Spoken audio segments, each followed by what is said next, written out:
Having a craft that can fly so many places is incredible, but it's not much fun if you're always looking over your shoulder. Thankfully, in the US, ultralights enjoy enormous latitude on where they can legally fly. But just because we can fly there doesn't mean we ought to. There are places and conditions that can be flown safely with some ultralights at some skill levels that would be deadly for others. But we don't address piloting, rather we concentrate on the legalities. Sanely exercising that knowledge is entirely up to you. Any kind of flying carries risk. Flying an ultralight may not require a license, but neither does crashing. Treat yourself to the best training available so as to enjoy more success for a lifetime aloft. We assume you have sufficient training as recommended by the relevant organization and that you understand flying's inherent risk. One note about timeliness and rules. Humans maketh the law, and humans changeth the law. So check the latest rules to make sure you're legal. Get a briefing either by computer or through flight service to make sure there are no last-minute airspace restrictions. With this enormous freedom comes enormous responsibility. Those who disregard our simple rules may motivate the public to demand more rules. Ultimately, it's up to us.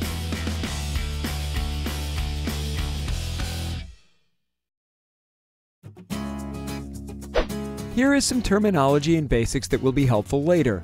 We'll refer primarily to two different types of aviation charts. Sectionals cover a lot of area with middling detail, and terminal area charts cover a smaller area with more detail, namely around big cities. On websites like skyvector.com, you can see each type simply by clicking on the desired chart. We'll cover more on that later. Special charts provide detail for special locations. These include the Grand Canyon chart, flyways for the most congested airspace, and helicopter charts. Thankfully, they're all available online. In U.S. aviation, distance comes primarily in two flavors: the regular miles that we're used to in cars, called statute miles, and nautical miles, which are about 1.15 times longer. The speed unit, mile per hour, uses statute miles, whereas modern aircraft use nautical miles per hour, or knots. 100 knots is 115 miles per hour. Charts show nautical miles as tick marks on the vertical lines. Don't use the horizontal marks because they get closer together as you approach the poles. 1 nautical mile is 1/60th of 1 degree of latitude. You can see the lines of longitude are closer together, which is why you only want to use the tick marks on vertical lines. Of course, you can always just use the chart's legend. Nautical miles are used for most boundary distances. Statute miles are used primarily for visibility and cloud clearances. Kilometers are shown for reference, and a light nanosecond is shown for no particular reason.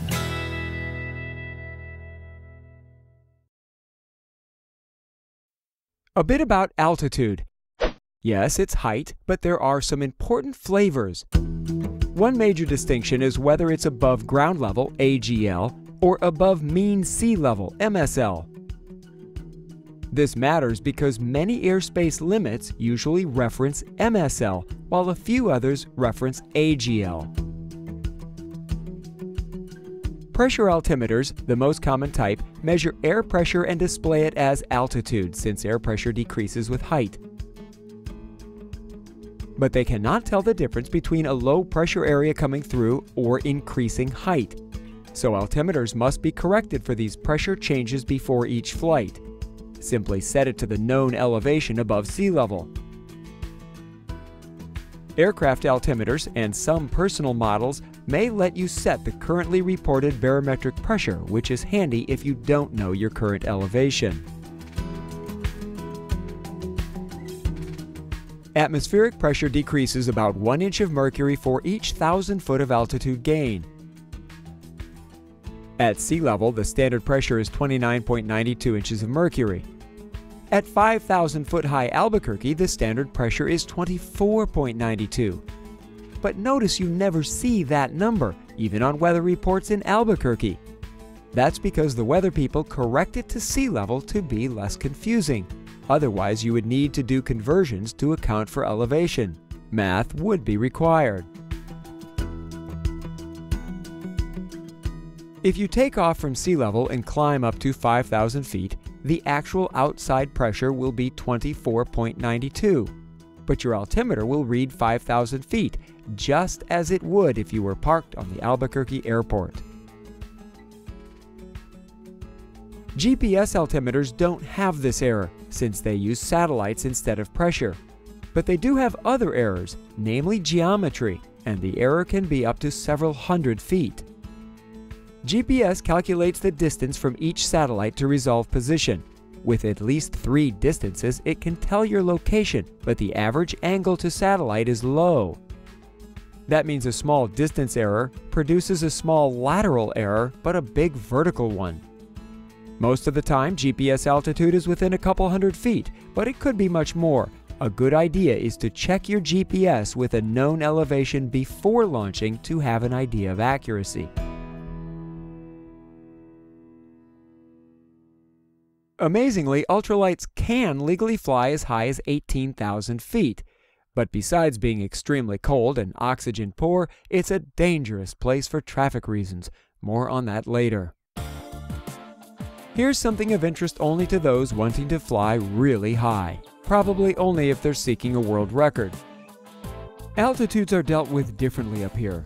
Pilots set their altimeters to the standard pressure 29.92 instead of local pressure. Since they're all doing it, they stay separated vertically from each other even while drifting up and down through different pressure systems. Altitudes starting at 18,000 feet are called flight levels. In practice, it looks like this. Planes 1 and 2 are cruising at flight level 180 and 190 with their altimeter set to 29.92. Plane 3 is resetting his altimeter to local barometric pressure as instructed by controllers. You can see why controllers do not use flight level 180 when the altimeter setting is below 29.92. For us in our ultralights, or anyone who cares about avoiding terrain, we just want to keep the altimeter set to local pressure.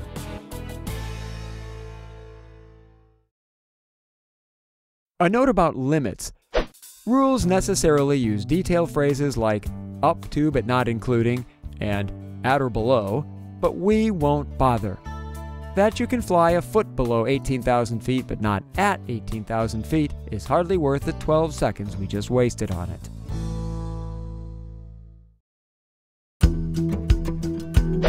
This production is for pilots of ultralight aircraft, called vehicles by regulators to differentiate from certified aircraft. If it has an N number, it is not an ultralight. We primarily cover flying in the US, but the concepts are similar to most national airspace systems.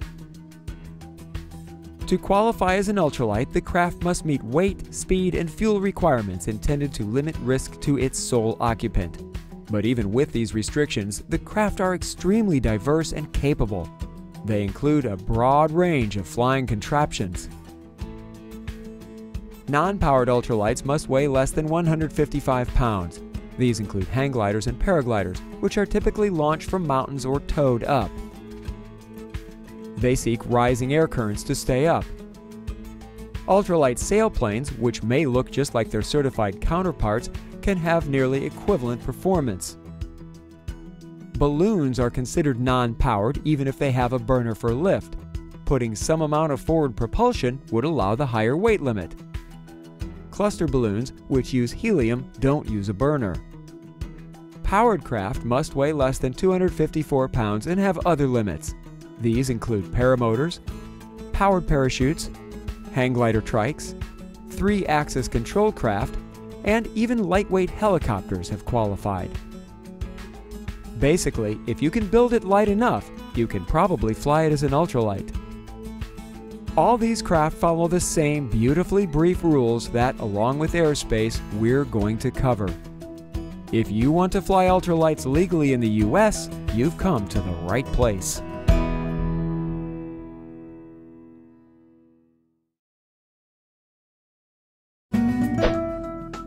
Airspace is surprisingly easy to understand once you realize that the vast majority of what we use comes in only two flavors.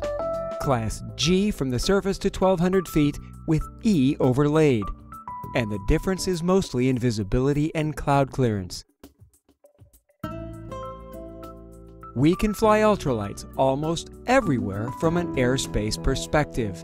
For example, on this entire Chicago chart, these are the only places we cannot fly, and even there, we can enter with permission. These airports are busy enough to have a control tower.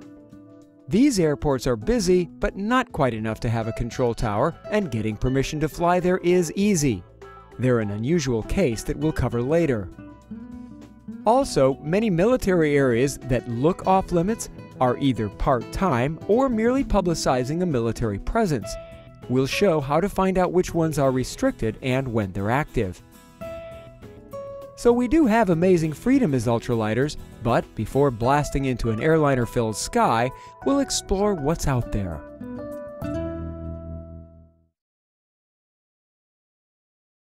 Nearly everything you need to know about airspace for ultralights can be summed up in a few simple observations. Number 1.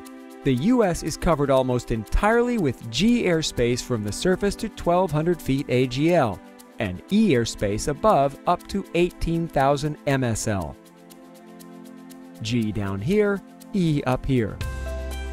Near most paved airports, the E drops from 1,200 to 700 AGL. Number 2. The primary difference between G and E is cloud clearance and visibility. In most G airspace, you need only to stay clear of clouds and have a mile visibility. We'll call this clear of clouds in 1. In E airspace, you need more. 500 feet below the cloud, 1,000 above, and 2,000 feet horizontally with at least 3 miles visibility. We'll call this 5, 1, 2, and 3. These are the two most common limits: clear of clouds in a mile in G, or 5, 1, 2, and 3 in E. You'll see these numbers a lot. That's the basic structure. It's where we fly. You launch from the ground, so think G for ground. E is nearly everywhere else, so think of E as everything else. We're not allowed above 18,000 feet, so we don't care much about the A above. We mentioned that E drops from 1,200 to 700 near many airports. These are transition areas, shown on sectional charts with a magenta vignetted line. This is the floor of E in green, dipping down into the transition area. G airspace below, E above. As mentioned, down in the G you only need a mile and clear of clouds, while in the E you need at least 5, 1, 2, and 3. The reason is that airplanes may be flying on instruments where they stay in E airspace, so if visibility is less than 3 miles, they want us below the instrument airplanes, which means down in G airspace. As you can see, in nice weather there is essentially no difference between flying in G or E airspace. If you've got a clear day with at least 3 miles visibility, you can go nearly anywhere. Above 10,000 feet MSL, you do need better weather yet, and for very good reason, which we'll explain shortly. But when the visibility or clouds come down, it matters. Ultralights and a lot of other aviation relies on the concept see and avoid. Following these rules is a bare minimum.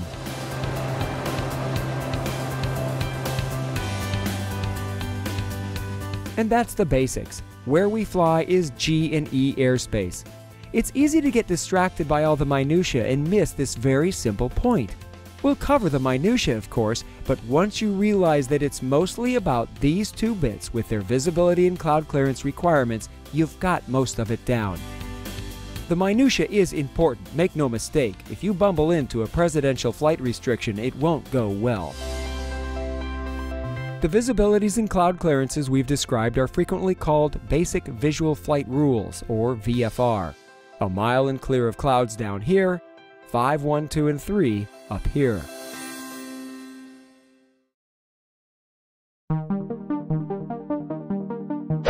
Understanding why these rules came about is helpful. As mentioned, the intent is to enhance see and avoid. Instrument pilots are mostly kept in E airspace. We're allowed to go there in good weather, but not when visibility goes down. So why those numbers for basic VFR? Think of a typical summer cloudscape. Flat bottom cumulus clouds with fluffy variable tops. Soaring pilots love this stuff. Now, think about all those airplanes buzzing about on instrument flight plans. They're not avoiding clouds, they're punching right through them, maintaining headings and altitudes, changing frequencies as assigned by controllers, and other important tasks. This jet is moving at 290 miles per hour. That's 420 feet every second.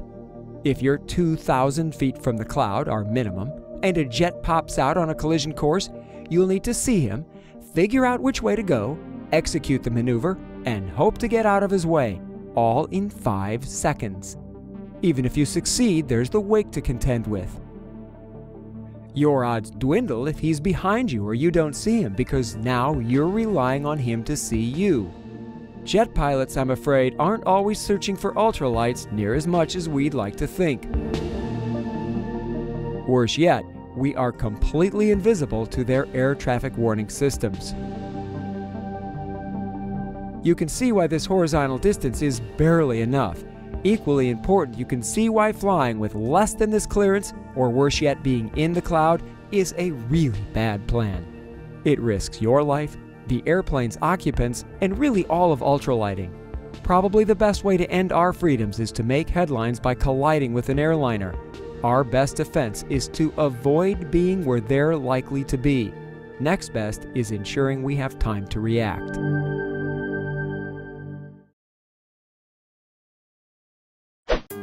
When you look at an aviation chart, assume that everywhere it's G airspace at the surface, with E starting at 1,200 feet AGL. Inside these shaded magenta areas, that boundary drops to 700 feet. Out here, the G goes up to 1,200. In here, it goes up to 700. When looking at charts, think of them as showing the floor of E airspace. Although that's also normally the top of G, terminology makes it helpful to think of it as the floor of E. Let's say you want to launch here.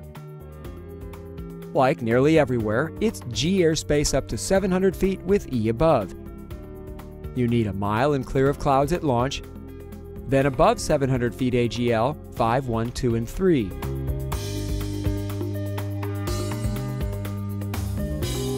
Launch out here, you're in G up to 1,200 with E above. What if you're launching here with visibility of 2 miles? Let's look at it in cross-section. You can see where the E drops from 1,200 to 700 feet around the airport, the transition area. Up in E airspace, we know the minimum is 3 miles, so you can't go there, part of 5, 1, 2, and 3. But in G, you only need a mile visibility and clear of clouds, so you're fine to launch and fly under the E. We warned you about hearing those numbers a lot, and we're not done yet. What if your visibility is 3 miles, but there's a 1,000-foot cloud layer? The good visibility means you can fly in G or E. The ceiling is no problem down here, since you just need to stay clear of the clouds. But in E, you need to stay 500 feet below the layer, which isn't possible. So practically speaking, in this situation, you'd have to stay in the G airspace. Here's another spot. You finagled permission to launch at Jumbo Lair, where John Travolta has kept his private Boeing 707. For now, we'll avoid the military operating areas, restricted areas, and Ocala's airspace. These types will be covered later. That leaves the usual G at the surface and E at 1,200 feet, except inside here where it starts at 700. So yes, you can launch here, like most places, with as little as a mile and clear of clouds. Then, passing 700 feet, you would need 5, 1, 2, and 3. If the visibility is less than 3 miles, you can still launch, but must remain in the G. As we'll see later, even most of these military areas are legal to fly in. It's G at the surface with E above. If what we've covered so far makes good sense, then you have a strong foundation. Now let's explore the rest of the story.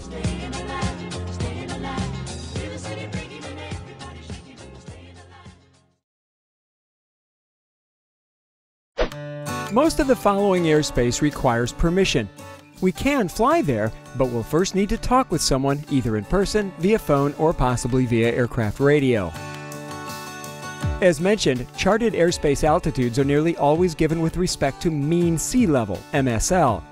Either stay well clear of the limits or have an altimeter that displays MSL altitude. If you're using a barometric altimeter, set it to your launch elevation or to the local altimeter setting as described earlier.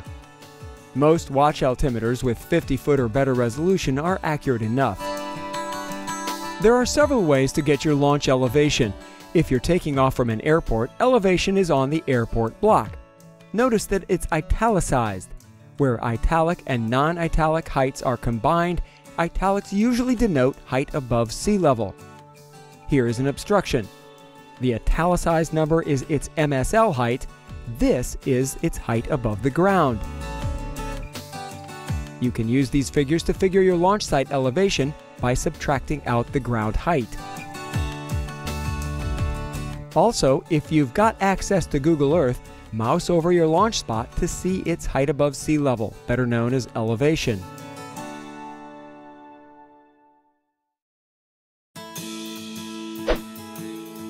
Here are the proverbial ABCs of U.S. airspace, starting with A.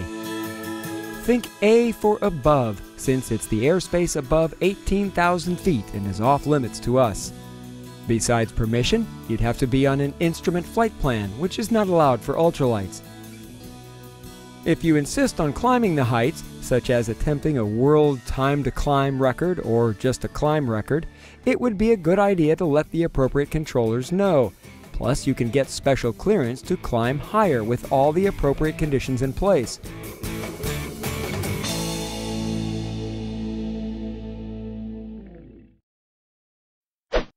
B is for big, as in big airports. B airspace surrounds the busiest airline airports around the country. It's designed to corral departure and arrival traffic into the primary airport without exchanging aluminum. Airplanes are supposed to be kept inside, but sometimes they pop out. Here's the Chicago B airspace around O'Hare. First off, ignore this Mode C veil. It shows where a transponder is required but does not apply to ultralights. Typically, at the surface, B airspace only extends 5 miles from the main airport, spreading out like an upside-down wedding cake. We're allowed to fly under this area. It's mostly G and E airspace, but so is everyone else. A lot of traffic gets compressed at the edges of these shelves. These are the altitude ranges for each shelf area from its floor to ceiling. Altitudes are in mean sea level. Notice they're all topped off at 10,000 feet. It's flat on top, so we can concentrate on the lower number for each area. The inner area starts at the surface. This one goes from 1900 to 10,000. These little corners start at 2,500.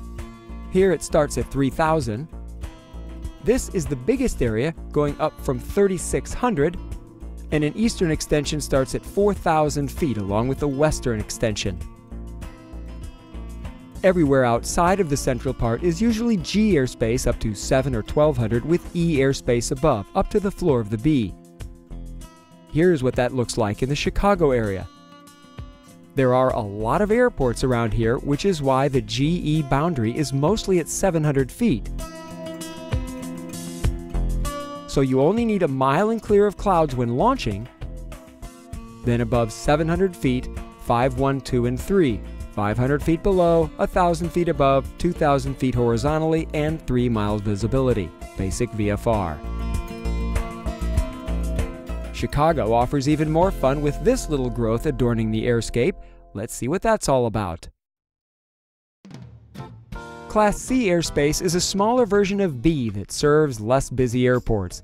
Think C for commuter airplanes, although these can still be very busy airports.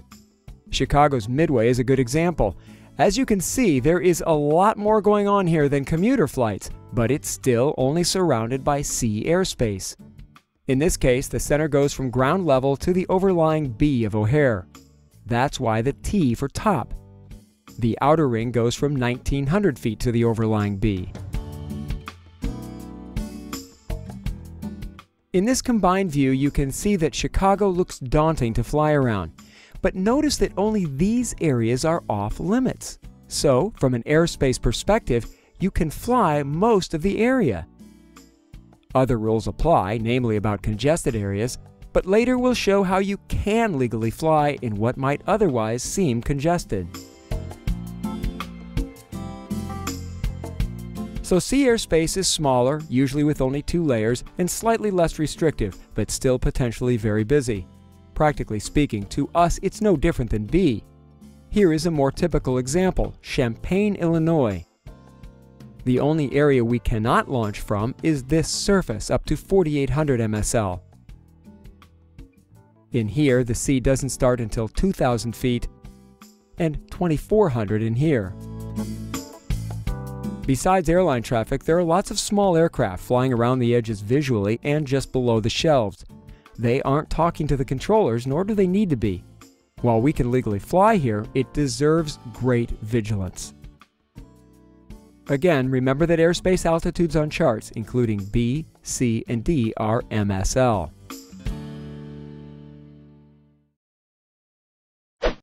D is the lowest level of airspace needing permission. It surrounds nearly all airports with control towers.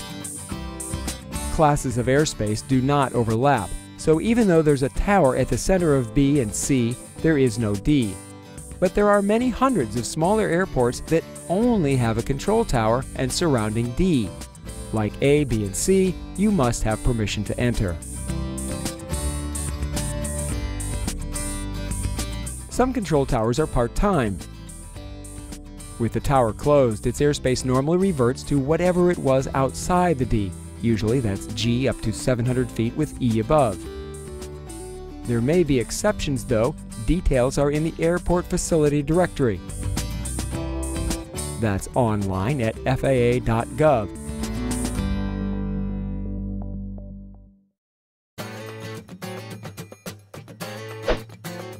Remember we said you don't need permission to fly in Class E airspace? That's true, except for what's called the surface area of Class E, designated for an airport. It's marked by magenta dashed lines. Here's the floor of E airspace with G below. Above is E, below is G. You can see how the magenta dashed circles define where E goes to the surface, and vignetted magenta marks where E drops from 12 to 700 AGL, a transition area. Sometimes Class E surface areas extend from control tower airports like this, and other times they are around airports that aren't quite busy enough for a control tower. On charts, they look similar to D airspace but are magenta instead of blue. Like towers, the surface area may be part-time. Permission is not normally difficult. Call the controlling agency via telephone. That's the tower if there is one, or the closest approach control if you're near a larger city. If the airport is far from a larger city, it may be the En route Air Traffic Control Center, ARTCC. If you're not sure, Flight Service can help. Explain that you need to talk with whoever works instrument traffic into that airport. When you do get a hold of someone, they may have no idea why you're asking because certified aircraft don't need special permission. Try this. Hi, this is Joe Flies a Lot. I plan to fly my ultralight at Vermilion Regional and wanted to make sure you had no objections. Now you're on a recorded line as having fulfilled your due diligence. Even after getting permission, remember these areas are there for a reason, traffic. There's almost enough for a tower, but not quite. There is no upper limit on these either, as we'll see later.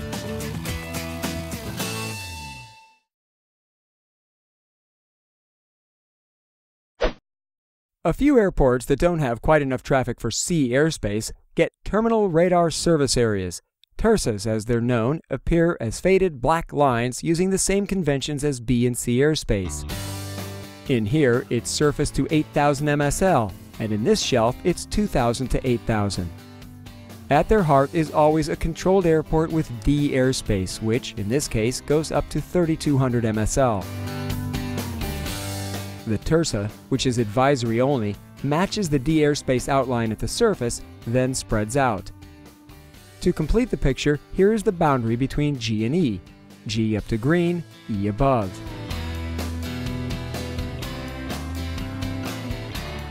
Even though they're not regulatory, TERSAs expose an area's heavy traffic. It's only for self-preservation and thoughtfulness that we should stay out of these.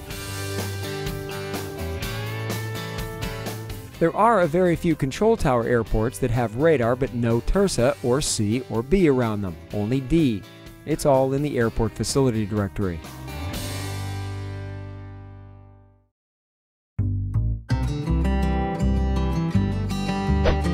Things look quite a bit different in sparsely populated areas, namely out west. We're familiar with the magenta lines showing transition areas where G goes up to 700, but these blue lines are new. They outline the start of G up to 1200 AGL. The reason they're required is that, outside, in this area, the G goes all the way up to its maximum 14,500 above mean sea level. Put another way, the floor of E is 700 feet AGL in here, 1,200 in here, and 14,500 MSL out here. We're not used to seeing a border of the 1,200 foot floor because, in most areas, that floor is everywhere except transition areas. You basically just assume G up to 1,200 with E above. But out here, in Nowhereville, the 1,200 foot floor ends, and it's marked by these lines. A note about these vignettes: the airspace border is a hard line. The airspace itself is the soft side. Like some tasty treats, hard on the outside, soft on the inside. Look at this slice of Arizona. It's mostly G up to 1,200 AGL, transition areas with G up to 700, some control towers and their D airspace, surface area of Class E where E starts at the surface, and areas where G goes up to 14.5. But here's something new. This line shows where the floor of E is 9,500 MSL. These lines are used anywhere the floor of E is not standard. So we've established that G airspace, the least restrictive, never goes above 14,500. That number was chosen because it's the highest terrain in the lower 48 states. And sometimes the floor of E is simply specified by staggered lines and a number, usually given as MSL. Just as a reminder, the 1,200 or 700 foot floor of E airspace, which is the top of G airspace, normally references the ground, meaning it follows terrain. But whenever the floor of E airspace is more than 1,200 AGL, the altitudes are nearly always given above sea level, like in these examples. Let's further deconstruct this area. It's still almost all G airspace starting at the surface. So over the entire area, from an airspace perspective, you're legal to launch with only a mile visibility and staying clear of clouds. That leaves only these places off limits without permission. Again, we have a lot of freedom. You still need landowner permission, and there are wilderness areas that we'll cover shortly, but the airspace is wide open. These few places where permission is required include control tower airports, Class D, indicated by blue dashed lines, and these Class E surface areas, indicated by magenta dashed lines as covered earlier.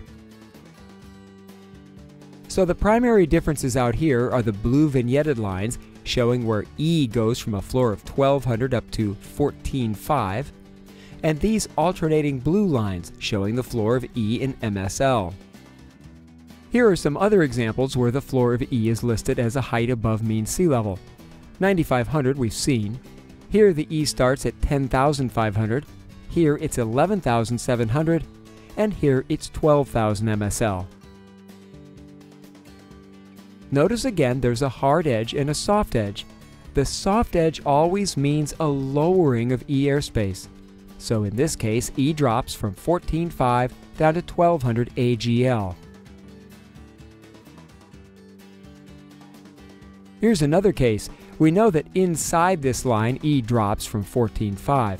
The label shows that it drops to 12,000 MSL. So G up to 12,000, E above that to the overlying A, of course.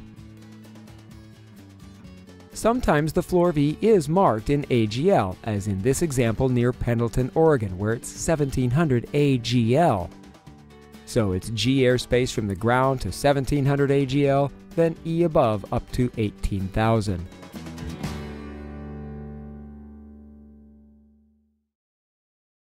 Regarding transition areas, why the 700 feet?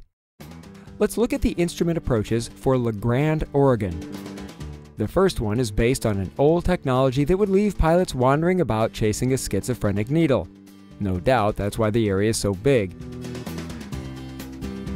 The other approach is a far more accurate GPS version, also from the north. If the visibility is low, less than 3 miles, ultralighters must stay below 700 feet for airplanes transitioning to landing, thus the name transition area. In good weather, we can still fly here all the way up to 18,000 feet, but if visibility goes below 3 miles, we've got to stay below 700, which is in the G airspace. Back to high terrain and a little detail about E airspace around the country's tallest peaks. The rule that describes G airspace caps it to a maximum of 14,500. But they realized that you could safely fly close to terrain in visual conditions even with only a mile visibility, so they modified the cap rule, adding an extension to airspace within 1,500 feet of terrain. The effect is that if you're in any shade of green, you're in G airspace and need only a mile and clear of clouds. Essentially, you can almost always fly within 1,200 feet of the ground, 700 in transition areas, with as little as a mile visibility and clear of clouds. As long as we're on nitnoids, G airspace goes 1,200 feet above the terrain. Technically, that may leave much less distance away from the terrain. In this example, only 300 feet. In good weather, it doesn't matter, and in reduced visibility, instrument airplanes won't be anywhere near this close to granite unless they've had a most unfortunate lapse in navigation.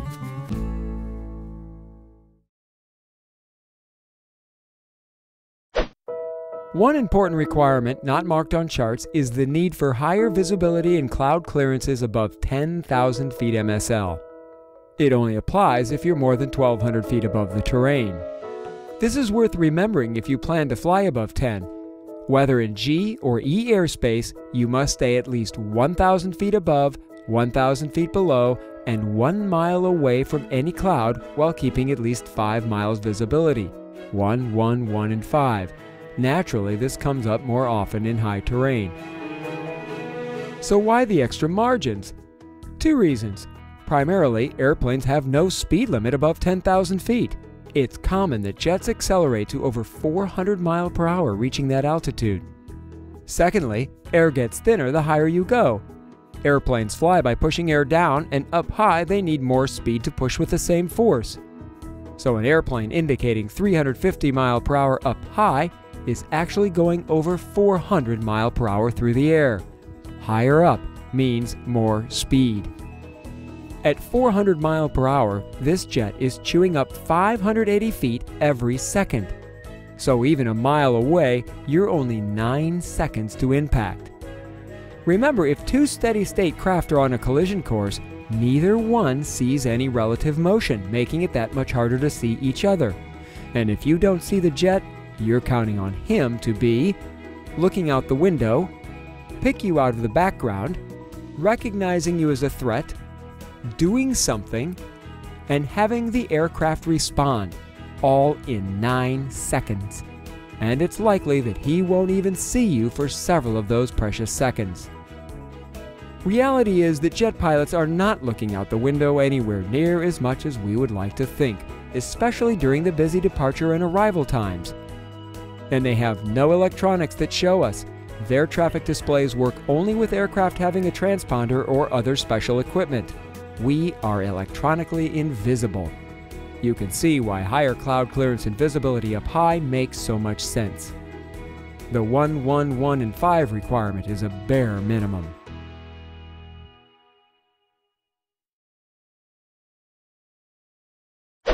Let's consider this area north of Phoenix in regards to the visibility and cloud clearance table. We can largely skip the first part. We don't fly in A, we're extremely unlikely to fly in B, and the requirements for C and D are the same as they are for E below 10,000. So we'll concentrate on the Class E and G requirements. First, here's the border between G and E in 3D. It's mostly at 1,200 feet AGL, dipping to 700 in transition areas, occasionally to the surface, up to 14,500 feet at the blue borders, and up to various altitudes in the alternating line areas. We'll add a plane showing 10,000 feet MSL. Here are some different views for clarity. The basics you know. Down in G, we need a mile and clear of clouds. Above in E airspace, we need 5, 1, 2, and 3. As we've beat to a bloody stump, those two pieces cover almost everywhere we are likely to fly ultralights. Above 10,000 feet MSL, and more than 1,200 above the terrain, it just doesn't matter whether we're in G or E. As you can see, the cloud clearance and visibility requirements are the same, 1, 1, 1, and 5. Above 10,000 feet, you need higher visibility and cloud clearance requirements, regardless of G or E airspace. The one weird row is Class G above 1,200 but below 10,000. They're talking about this area, the edge of 1,200 foot high G, where G goes up much higher, in this case to its 14,500 foot cap. Here the G goes up to 9,500. So from 1,200 up to 9,500, the weird 1 mile allowance applies. You could have a mile visibility while keeping at least 500 below, 1,000 above, and 2,000 feet away from any cloud. This is a great case of legal but ludicrous, given that an airplane could also be up there tootling along in the murk at nearly 300 miles per hour.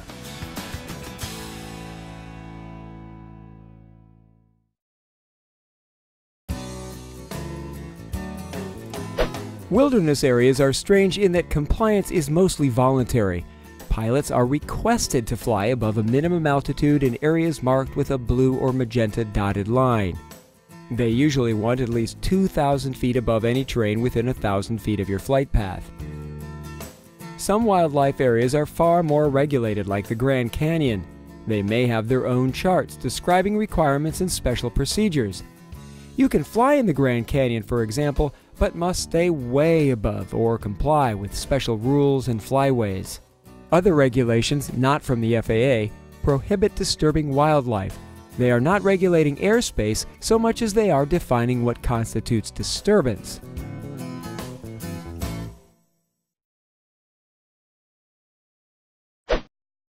Military airspace consumes a lot of map, but it frequently doesn't apply to our low flying. That's because 1, much of it is just advisory, and 2, even the prohibited portions are not always active or at different altitudes. So the only places you cannot fly are called prohibited and restricted. Everything else is available with appropriate caution. First, let's look at these advisory areas. As always, just because it's legal doesn't mean it's wise. The airspace is there for a reason. We should at least know what's going on. The largest volumes are military operating areas, or MOAs. They're usually used for military training in ways that are not compatible with ultralighting. Sometimes the controlling agency is listed right on the area, but the details are always on the chart's margin.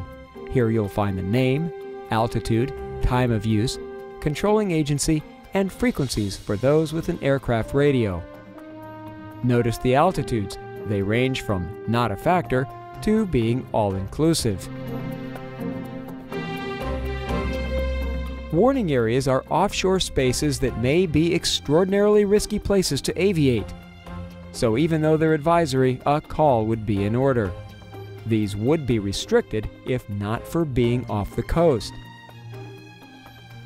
You may hear of controlled firing areas, but the shooters are supposed to watch for aircraft and suspend operations when one is present. They are not listed on charts usually, so you just have to be seen.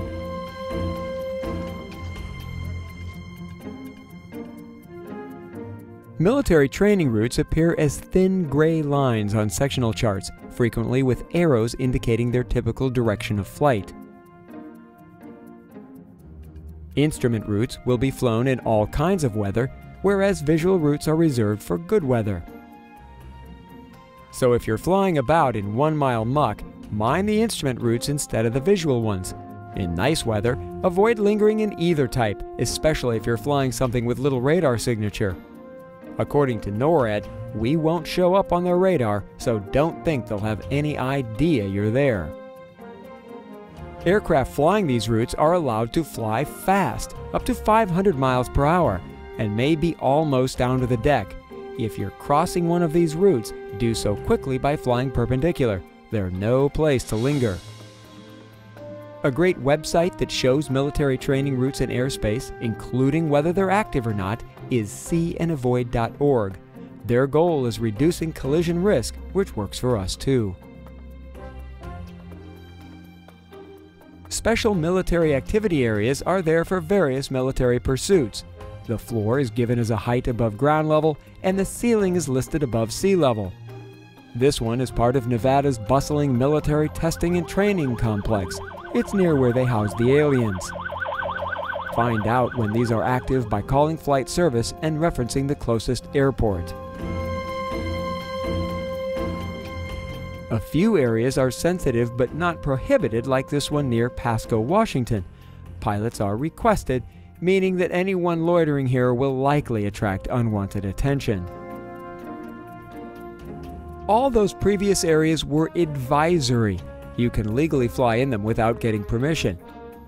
Now we'll cover military airspace that is off limits. Prohibited areas are the most serious. Even air traffic control can't give entry permission, and don't expect it from the controlling agency. Incursion carries the most serious consequences, including deadly force. Dealing with law enforcement officers on landing might be the least of your worries. Thankfully, these areas are usually small, surrounding places like former presidents' homes, presidential retreats, and the highest profile government installations. Prohibited areas are usually 24/7, 365 days a year, part of why they're prohibited instead of restricted. One area that's not security related is Boundary Waters Canoe Wilderness Area. Apparently, these guys are serious about canoeing. Several large areas of northern Minnesota are out of play. They aren't requests either. There is no flying allowed below 4,000 feet over wide swaths. Restricted areas have military operations that don't play well with stray aircraft. They may have artillery firing, aerial gunnery, guided missiles, and/or other hazardous endeavors. However, they are frequently part-time or at high altitudes. So even though they may cover vast areas on a chart, they may not impede our flying. Again, details can be found on the sectional chart margins.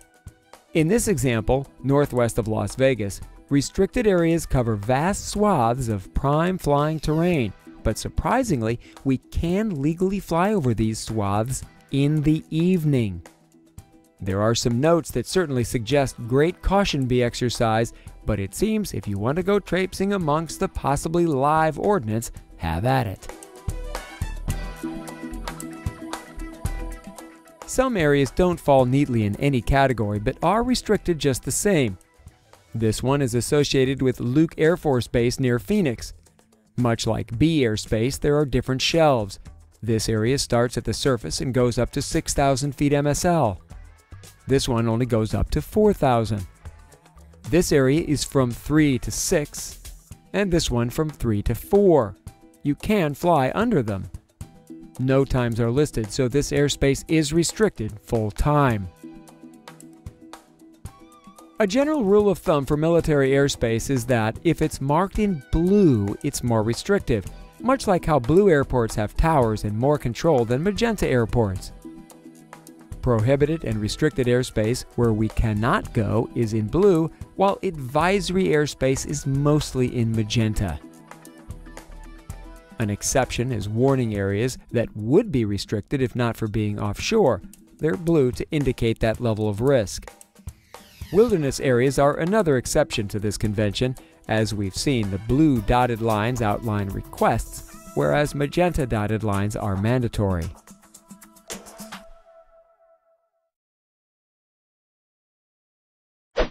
Temporary flight restrictions, TFRs, are implemented for many reasons of varying importance, from presidential movement to Disney's private piece of the pie. Most are fleeting. A few, like Disney's, are nearly permanent. Violations carry penalties from deadly force to a letter in a file. One security rule is issued as a request, asking pilots to avoid power plants, dams, refineries, industrial complexes, military facilities, and the like. If you think a site may have security sensitivities, it probably does. Even if it's not prohibited per se, don't be surprised if the authorities meet you on arrival. Prisons and nuclear plants obviously qualify, as this pilot found out while soaring. After landing, he was arrested by overzealous cops who were called by the nuclear plant. Never mind that he was in a glider. By far the most heavily guarded airspace surrounds the president. Unfortunately, since they don't always want to disclose his plans, presidential TFRs can pop up with very little notice. Obviously, DC gets it most of the time, but anytime he travels, the TFR goes with him, and it's big, 30 miles. The president's spouse, vice president, and other VIPs only garner a TFR of about 10 miles. The nation's capital itself has the most restricted airspace in the country, and violation carries the most serious consequences.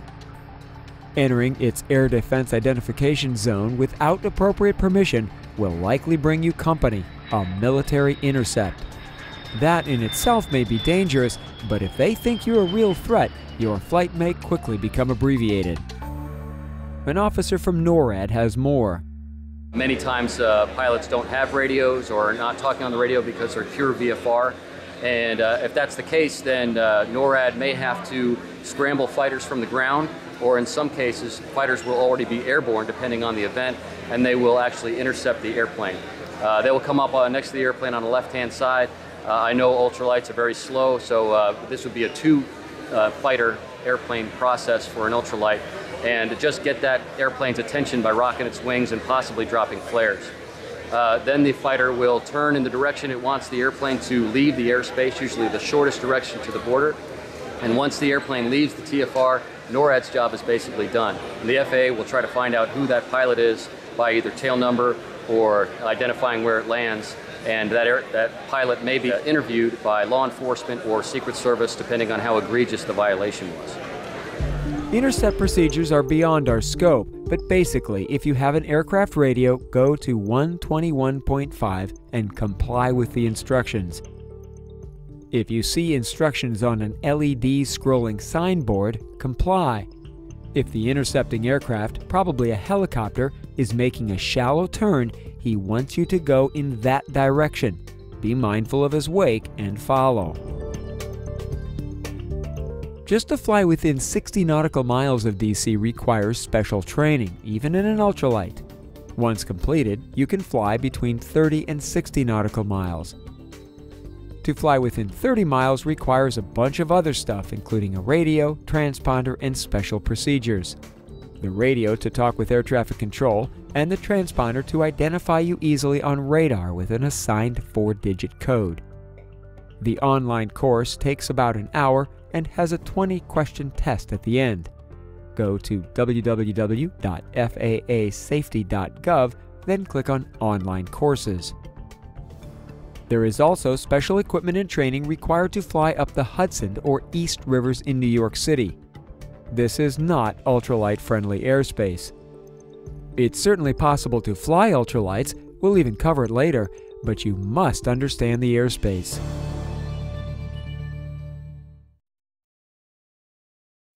One insidious restriction applies to professional sporting events at large stadiums.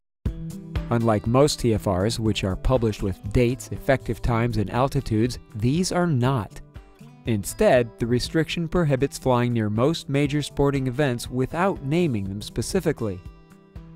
Although the NOTAM gives specifics on event types as shown, just assume that if there's a big stadium or racetrack with crowds, there's a good chance it's covered.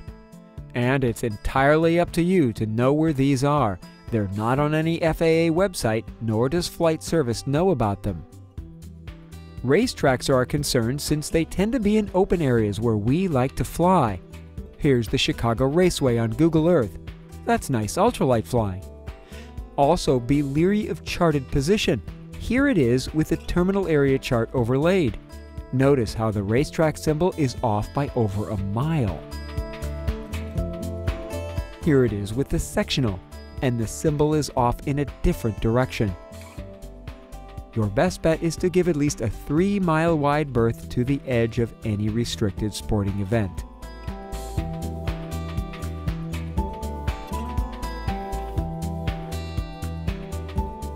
Special event TFRs mostly mean air shows. These attempt to keep airshow craft from running into someone during their routines. They frequently include high-speed military aircraft or acro below the normal altitudes. Anyone who has been to an airshow can appreciate why stray ultralights would be a bad idea. If there has been a high-profile accident or disaster, expect a TFR to protect emergency aircraft operating in the area. These include everything from fires to floods, high wind events, earthquakes, crashes, and much more. They pop up suddenly, but you'll probably already know it's coming just from seeing the news. To find out about TFRs, if you're away from the internet, call Flight Service. 1-800-WX-BRIEF, 1-800-Weather Brief. Tell them you're an ultralight pilot, where, when, and how high you'll be flying, and they'll give you the weather and other pertinent information, including temporary flight restrictions. There's also an online service that's available to all pilots, including ultralighters, who belong to a recognized ultralight organization. Once signed up for online access, it's easy to check for TFRs. And there's an FAA website that shows TFRs. Google FAA TFR website. Choose the first link, then TFR map. Select your state, then click on any that are nearby.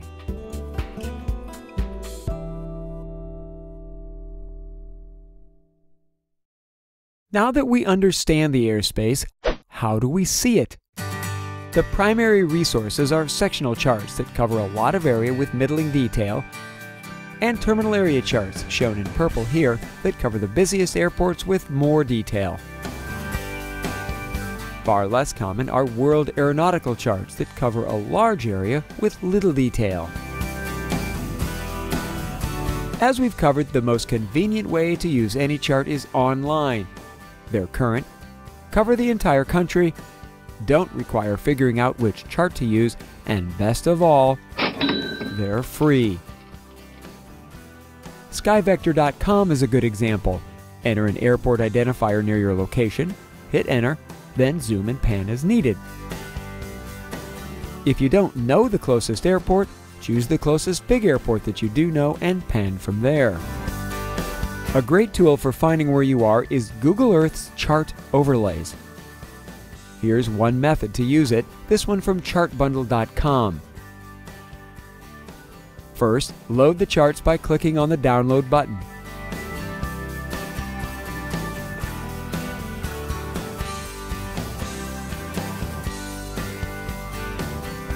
Once they're loaded, drop down the options and click on your desired map. The topmost selection displays. If you're in an area with terminal area charts, select those for maximum detail. And like all Google overlays, these charts may only show up at certain zoom levels. If you don't see the chart, zoom in or out. This is especially useful for those who don't use airports. Pinpoint your location on Google Earth, then select the chart. Zoom out until it makes sense. Or you can mark airspace boundaries. Drop pins on the corners of interest, label them, then turn the chart off and see where those boundaries are in real life. Google overlays are only as current as the provider makes them and will probably be dated. So once you know your location, go to a source that uses current charts like SkyVector. You can check that they're current by clicking on the chart name, zooming out a bit, panning over to the legend and looking at the valid dates. Another way to find the airport ID and other useful information is to use a site like airnav.com. In this example, click on the Airports tab, type the city, hit Enter, and if there's an airport there, its identifier will pop up. In this case, it comes right up, UT25, along with information on the airport. From here, you may be able to click on a charting website. This one uses VFRmap.com for charts. With the airport ID in hand, you could also use other sites like SkyVector. Just enter UT25. Sometimes the search engine makes it easy. Type in Monument Valley Airport and see where it takes you. In this case, it is easy. On sectional charts, all public airports show their identifier, like Cal Black Memorial. Monument Valley is private, so its ID does not show up. One cool feature of online charts is quick availability of additional information. On VFRmap.com, click on any public airport for its airport facility directory entry. If you want to see extra info on SkyVector, enter the ID, then click here. Looking at the Monument Valley Airport block, you can see it's at 5192 feet above sea level and has a 4,000-foot runway. That ought to be enough for foot launching a powered paraglider. Well, almost. Here are some other notes about viewing charts online using SkyVector.com. Start off in World VFR mode. As you scroll around, the underlying chart names appear. Here at Mansfield, Ohio, the relevant charts are the Detroit Sectional, En Route 29, an instrument chart, CF18, a World Aeronautical chart, and H10, another instrument chart. Move up here, and the Cleveland Terminal Area chart shows as available. This white area outlines its coverage. Click on the Cleveland TAC, and it puts you on that chart. Now you can zoom in further for the greatest possible detail. Click on CF18, and you can see that it shows a much larger area, but with less detail. Let's go to Phoenix. Lots of choices here, but we'll start with the normal sectional chart. Again, if you're within this white line, use the terminal area chart. The Phoenix Flyway chart shows routes flown by airliners, fighters, and gives more detail on terrain features. And if you were using the paper terminal area chart, this would be on back. Nothing about helicopters though. Let's go to the LA area. You know there are lots of helicopters there. We drop into the Los Angeles Flyway chart, but all the available choices pop up including the LA West Heli chart. The reason this matters is because it's nice to know where helicopter routes are, especially since they frequently fly low. Usually they're along major highways, which are used to report their position to air traffic control and to each other. They generally fly so as to keep the highway on their left, using it like the center line of a road to reduce conflict.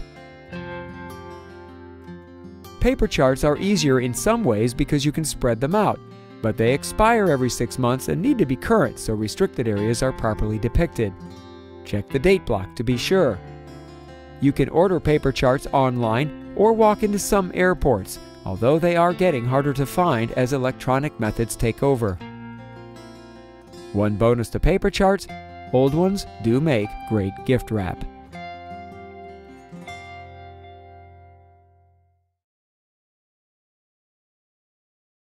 The law regarding ultralights is refreshingly brief. FAR 103 was drafted to essentially limit risk to others. Weight and speed limits keep total energy down. Primarily, we can't take up passengers, fly over people, fly at night, fly without seeing the ground, get in anybody's way, or fly for pay. Essentially, the FAA doesn't want to deal with us unless forced to.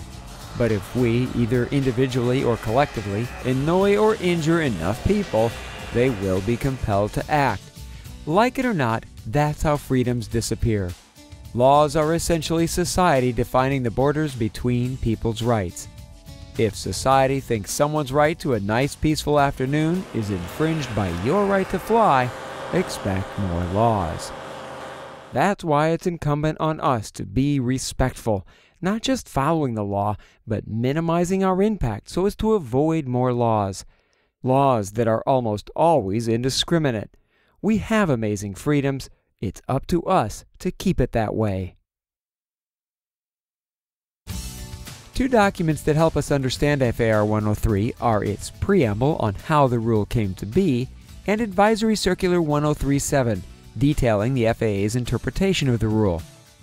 These will probably weigh heavily if it comes to meting out violations. They're written in plain language that answers many questions. The rule is pretty straightforward. For example, 103.11 lets us fly from sunrise to sunset, but if we run a strobe and stay in G airspace, we can fly 30 minutes longer. Uncontrolled airspace is another name for Class G. Let's ferret out the practical application of our simple rules, starting with commercial use.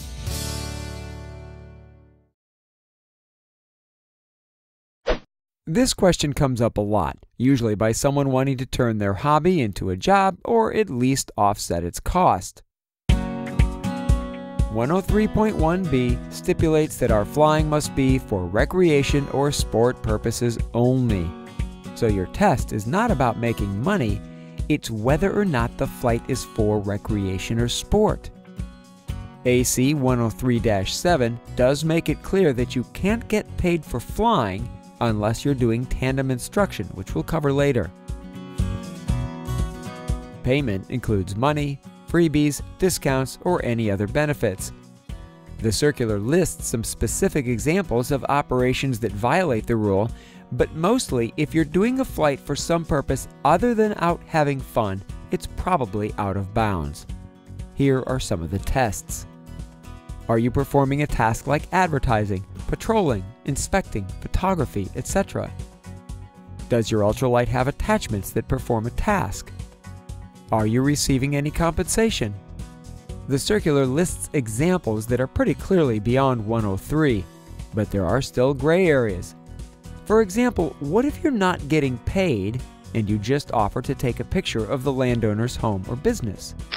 You are just out having fun, but do this as a thank you. That would seem to be legal. Now, if the landowner asked you to shoot pictures in return for using the farm, that might be questionable, violating the rule if the purpose of the flight is not for recreation or sport.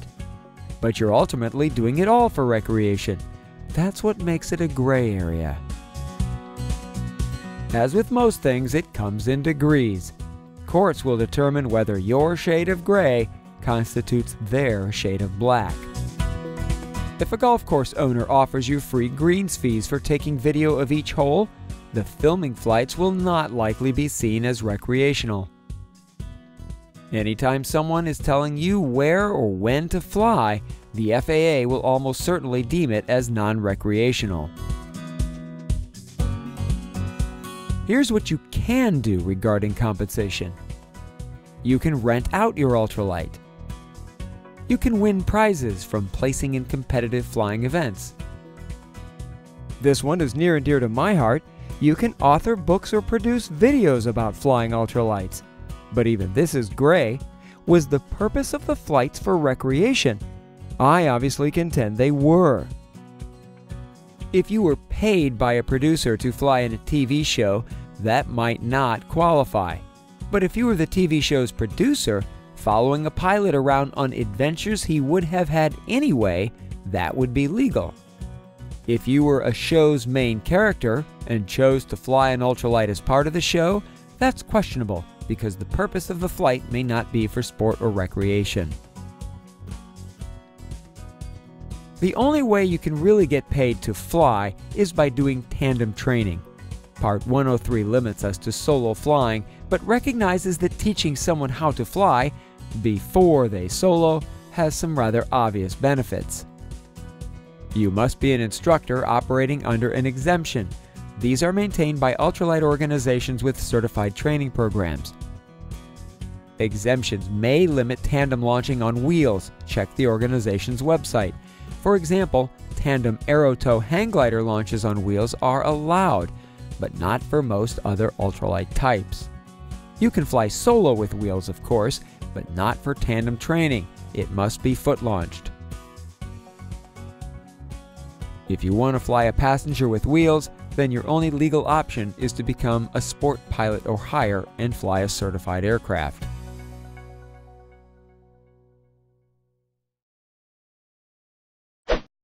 One of the coolest things about FAR 103 is having no certification requirement, annual inspections, or fees.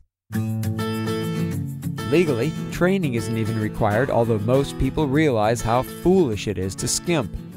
And admittedly, training is only important for those wanting to fly more than once. Take advantage of your organization's training program. Find an instructor who uses its syllabus and gives its ratings.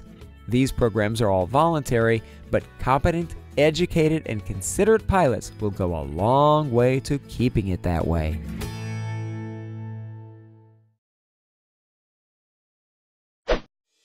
.103.9 is the catch-all reg that basically says, don't do anything stupid.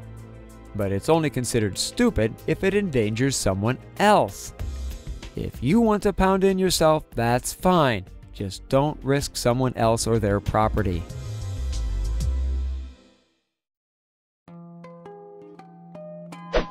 Dropping objects is allowed, provided we don't endanger people or property on the ground. That's easy. Here are two approaches. Don't drop anything heavy enough to do damage. A plastic baggie with a few ounces of baking soda might be okay, while a water balloon might not. Just imagine it hitting you on the head from a few hundred feet, high enough to have reached terminal velocity. 2. If you're dropping something heavier, make sure it can't fall by accident, and fly a route where an accidental drop won't hurt anything.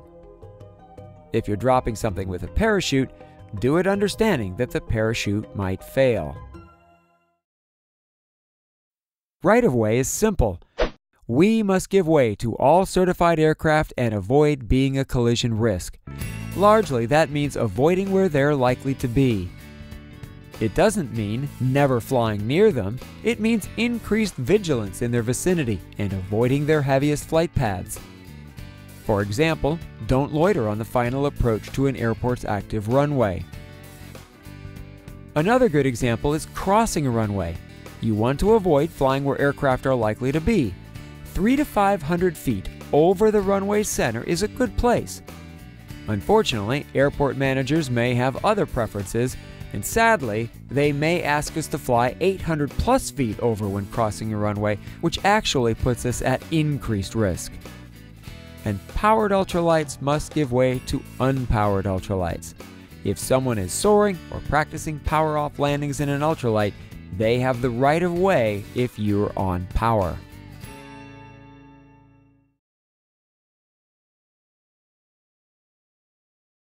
More ambiguity hides in the congested rule than any other. It's simple enough. We cannot fly over congested areas or open-air assemblies of persons at any altitude. So what is congested? It's not defined in the reg, but court precedents and other documents offer some clarification. This definition in the FAA's Inspector Handbook is nearly as vague as the regulation. What we can say with confidence is that you cannot fly over these: occupied buildings that are closer together than a typical suburban neighborhood, a busy 4-lane road, groups of 2 or more people, events, golfers, crowded beaches, or neighborhood parties are all clear violations, and anything involving children, like schools, will be perceived more strictly. If you fly over one person on the beach, that may not technically violate the rule, but if it's a place where people gather publicly, even though they're currently spread out, it may be tough to defend. What constitutes an assembly of persons is not defined and would be left up to a law judge. So what is over? For a slow-moving craft, it means essentially directly overhead. That's a huge deal because it means you only need to keep your ground track legal. If a wide enough stream runs through town, then you would be legal to fly along it. Of course, perception is everything, and staying high goes a long way to avoiding complaints. This also means that you could, for example, fly a stadium demonstration as long as you don't go over or endanger the people. Know that even if you think you're legal using this logic, it's entirely possible for an FAA inspector to think you're in violation. It's his interpretation that determines whether to start violation proceedings. Flying higher may just be the best solution. One area of confusion is about minimum altitudes.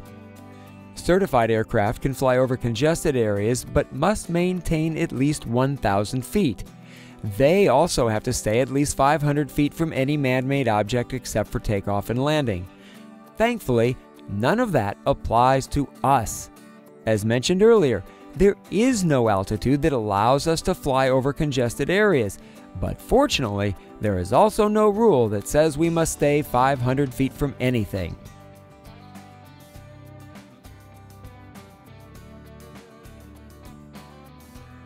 One note about charted yellow areas: they are intended only to approximate where city lights shine and do not, in any legal sense, represent congestion. There are places we can legally fly within the yellow areas and places outside them that we cannot.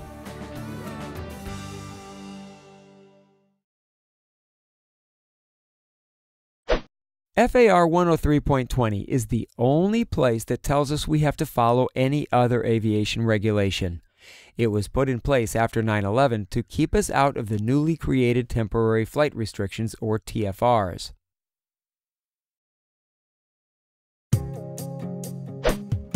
That we must fly with reference to the surface is obvious, but can we fly over clouds? Of course we have to mind the requisite cloud clearances, but what if there's an undercast? It is another gray area, but it seems reasonable that if you can see some terra firma, you're probably okay. The gist is that we're not allowed to fly solely on instruments, and being able to see the surface is fundamental to knowing location. If you take off in a clear area, then fly over an undercast, that's okay. But don't get in a situation where you're forced to fly through clouds. Besides being illegal, in many craft, it's weirdly dangerous. You could argue that the term surface includes clouds, but you'd probably lose that battle.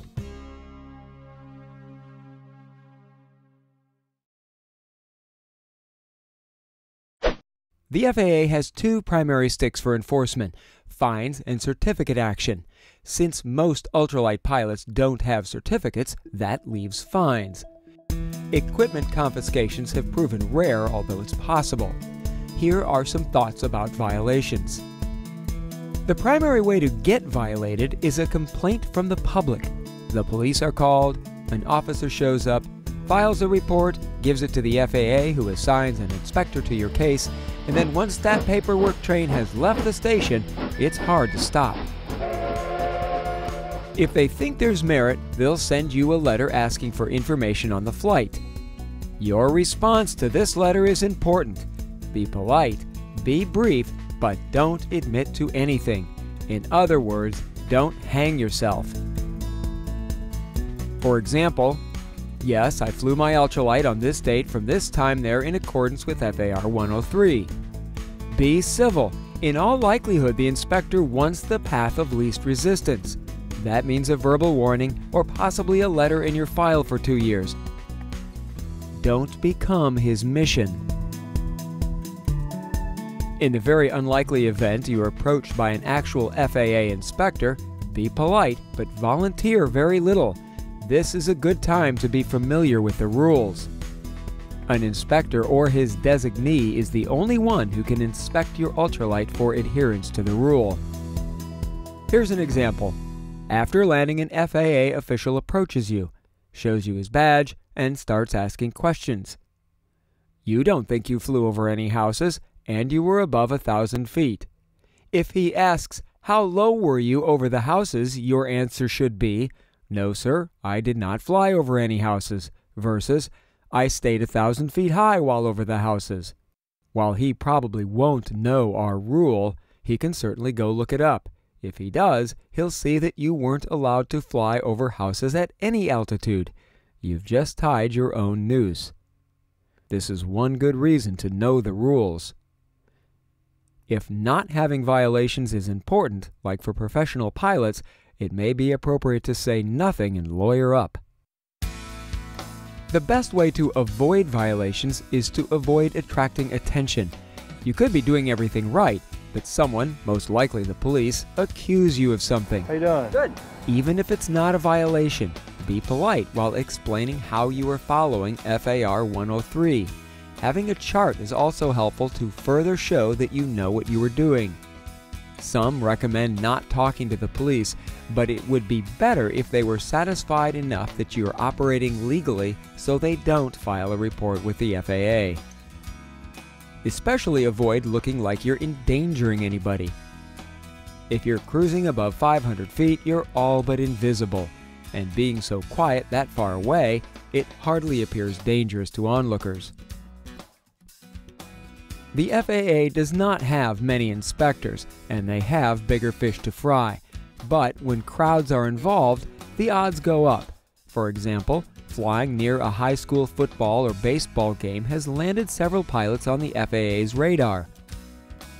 If an examiner happens to be watching his kid when you fly behind the stands at 100 feet, it may not go well. You may be legal, but in his certified world, where aircraft cannot be closer than 500 feet to a structure or person, you're an outlaw. Another case where legal may not be wise. One idea, as long as you know your ground track won't violate the reg, is using GPS to record each flight. That way, if there's a question, you have evidence. Or take pictures of your route, again to have some form of evidence. Not only do you have a viable defense, but it shows you know the rules. Don't volunteer this information, but keep it in case more action is taken.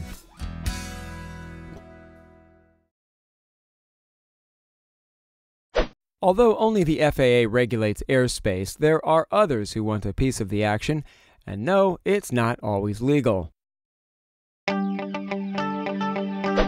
We've already covered how federal wildlife services impose regulations, but sometimes communities will try to do the same. And while they're within their rights to control launch space, they cannot control airspace. Problem is, they force you to court in the process. Plus, they may be able to enforce noise ordinances, so be careful. Many municipalities prohibit launching or landing any type of craft except from an approved airport. The verbiage does not delineate between aircraft and ultralight vehicles. If it flies with a person, it's an aircraft. Here's an example from one Florida county. Aircraft shall mean a weight-carrying structure for navigation of the air that is supported either by its own buoyancy or by the dynamic action of the air against its surfaces. As you can see, we're clearly included. For that matter, so is your kid's paper airplane. Some communities, primarily those with beaches, have enacted ordinances against flying low. These laws are not valid because only the federal government controls airspace, but you would still have to go to court. Sadly, this is a case of government overreach with punishment by bureaucracy.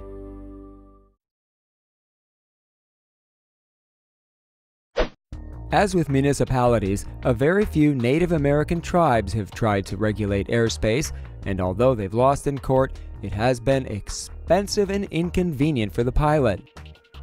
They can rightfully restrict launch and landing, but not overflight.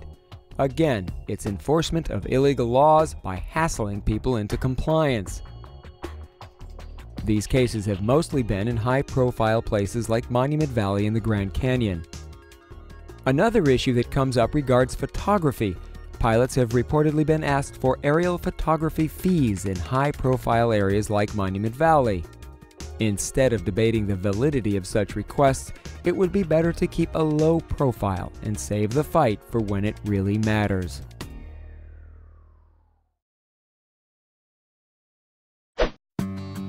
Some areas of FAR 103, like all regulations, are gray.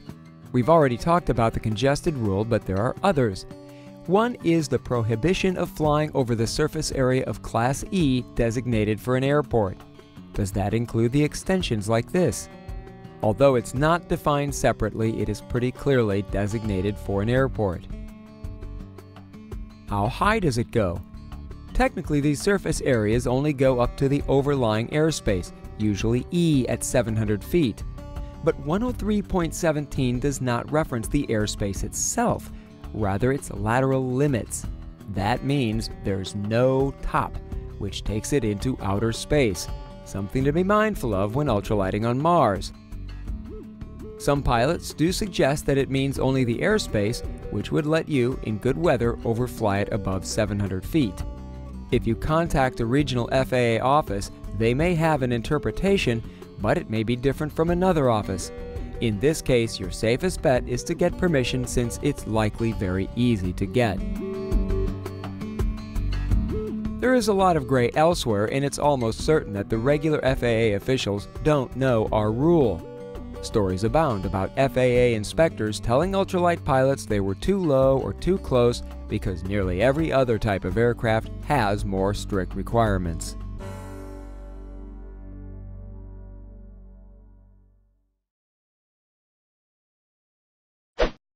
We've covered the most relevant chart parts, but here are features that are just nice to know. Chart Legends and the FAA's Aeronautical Chart User's Guide, available online, are great resources to pick out nitnoids. There is a lot of information available.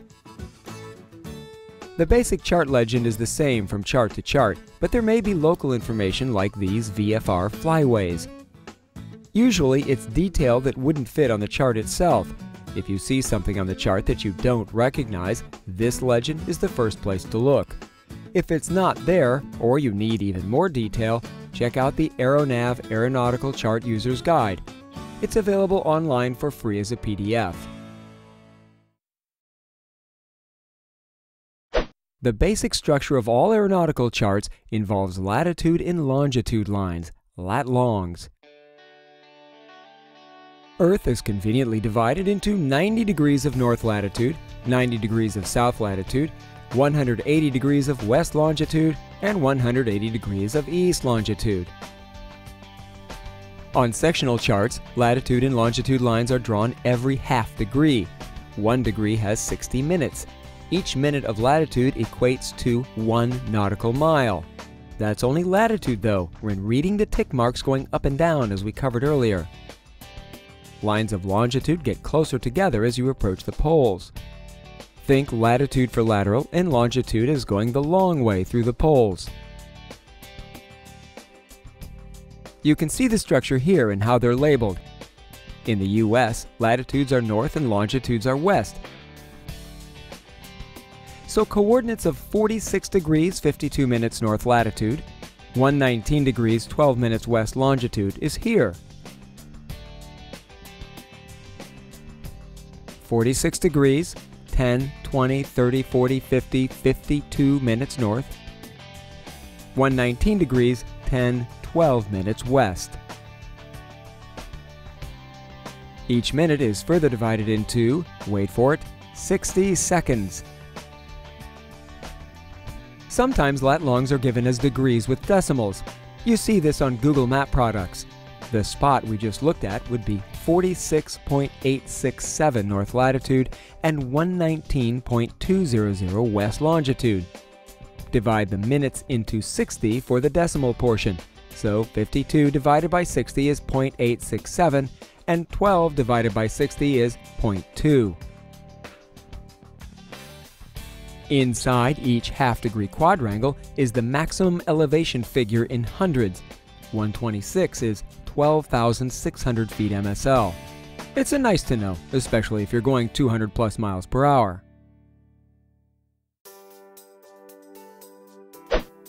Near large cities, terminal area charts use this symbology for busy aircraft arrival or departure corridors.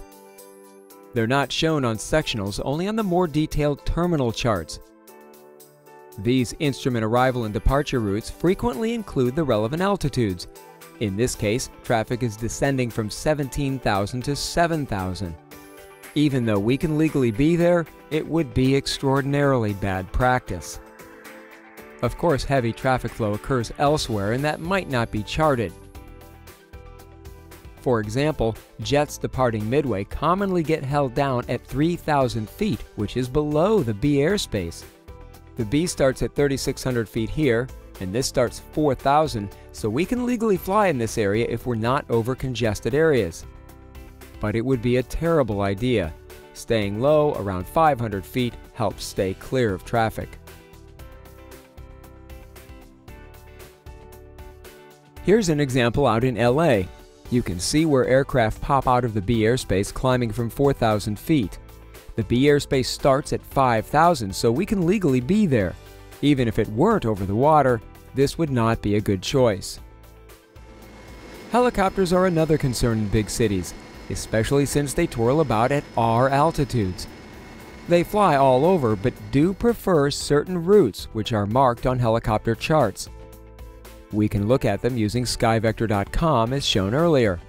If you're in an area covered by helicopter charts, there will be a button. Here it is in Chicago, Chicago Heli.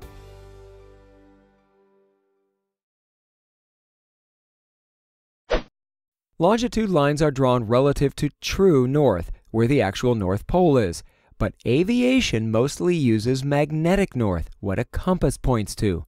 Unfortunately, that's not the same place, and the error is called variation.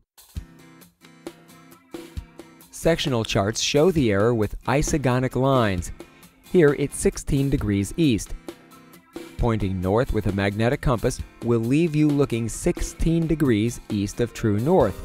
VOR compass roses are aligned to magnetic north and show the error clearly.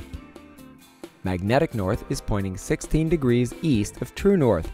Thus the terminology, 16 degrees east variation. Here's a nationwide map showing east variation, the line of no variation, and west variation. This spot in Maine has an isogonic line showing the variation to be 17.5 degrees west.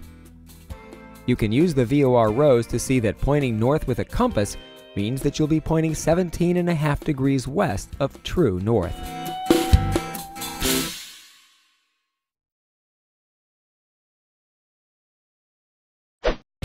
Those VORs we mentioned are navigation aids that tend to focus air traffic.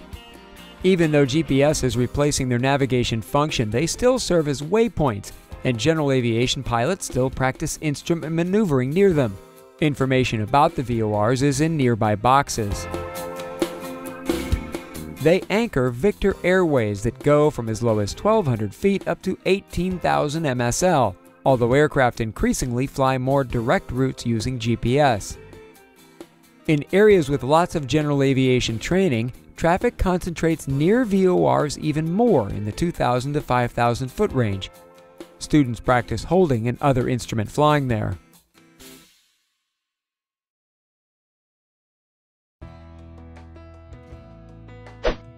One observation on charts, like any human creation, they are not perfect. Besides minor positioning errors that you'll see later, bigger boo-boos lurk.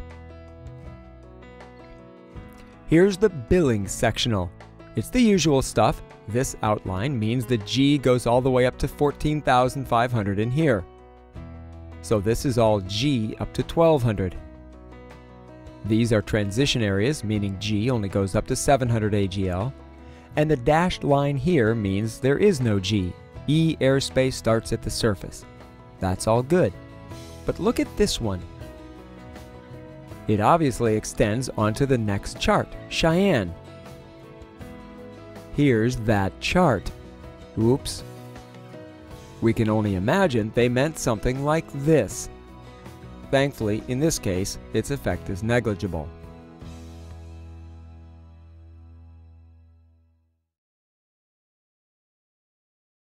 Many ultralights use airports. As it should be, we are part of the aviation structure. We have access to any airport that has received federal airport improvement funds and where there is no safety conflict. The safety question is ultimately answered by the FAA, not airport management. But if you're going to fly at airports, you must know how they work. An aviation radio is nice at any airport and essential at control tower airports. Handheld radios can be had for about the same price as a basic radio helmet. Unfortunately, they use old technology, meaning audio quality is so-so. Having a good noise-canceling mic is helpful. A remote push-to-talk helps to keep your hands on the controls. Aviation radios only work with headsets or helmets made for them, so check before you buy. The good news is standardization. Nearly all aviation headsets work with nearly all aviation radios through an adapter. These are standard aviation headset plugs that most handheld aviation radios work with through an adapter that's either included or sold separately.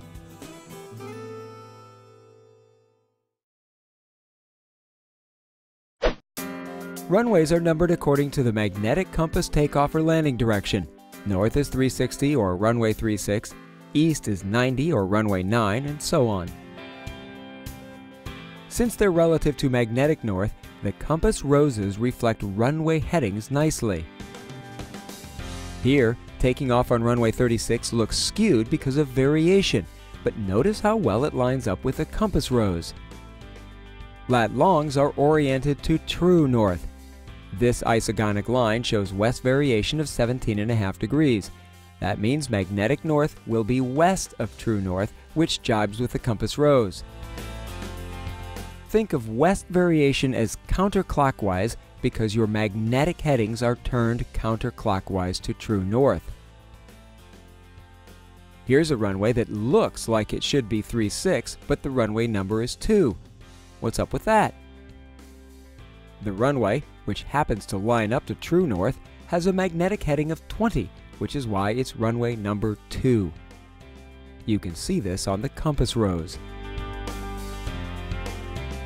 Taxiways are named with a letter or a letter and number using the aviation phonetic pronunciation. So, if airport management asks you to launch east of Alpha 3 but stay south of runway 27, you can know what he's talking about. Landing patterns help us all know where traffic is more likely to be and reduce the chance of an odd angle collision. Yes, they concentrate traffic, but final approach is the ultimate traffic concentrator, and landing patterns help see traffic before it's too late to act. Standard patterns are to the left, meaning the base to final turn is made to the left. That's since most airplane pilots sit on the left. The basic pattern is downwind, base, and final, but aircraft arrive in many ways. Our job as ultralights is to avoid being a collision risk, so we normally fly a lot closer, lower, or fly a different pattern altogether, staying out of the regular flow as much as possible. Right patterns are usually used to keep noise away from sensitive neighbors that would be under a standard left pattern. That's why it's a good idea to talk with airport management to see where they prefer you fly. Being a good neighbor will help preserve our welcome. On sectional charts, left patterns are assumed, so if a right pattern is used, RP and the runway number appear. For example, RP30 means runway 30 has a right pattern. The airport facility directory also has pattern information. One problem faced by those flying the smallest craft, paramotors, is how to get to the airport. One thing to try if there is a lock is using the Unicom frequency as a combination. Here the Unicom is 122.8, so its lock may be set to 1228.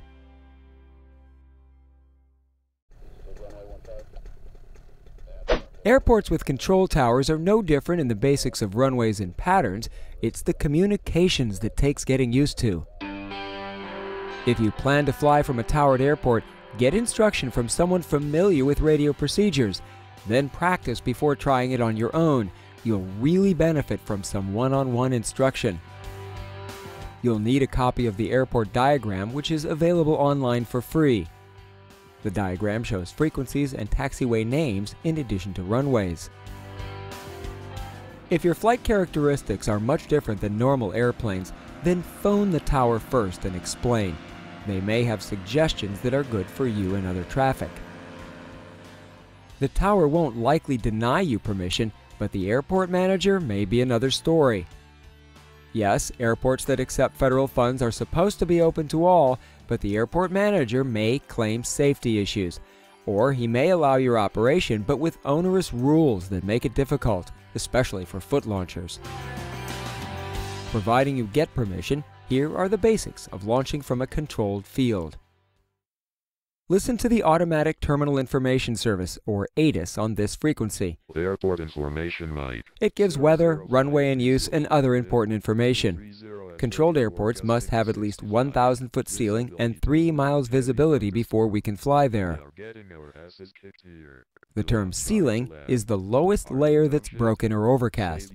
For example, you could fly if it's 500 scattered and 3 miles, but not if it's 500-foot broken and 3 miles visibility. ATIS is updated hourly and includes a letter of the alphabet which you'll use on your initial call. Airport information might. That lets the controller verify you've got the latest info. Bigger airports have clearance delivery frequencies, but we'll skip that. Next up is to call the tower. Come up with a short, clear, descriptive call sign like ultralight trike or paramotor 1. It should convey an idea of what your craft is, be easy to understand, and be brief. If you're launching from a field that doesn't require crossing pavement, you'll only talk to the control tower. If you need to taxi to a runway, call ground control, who is responsible for the ramp and taxiways.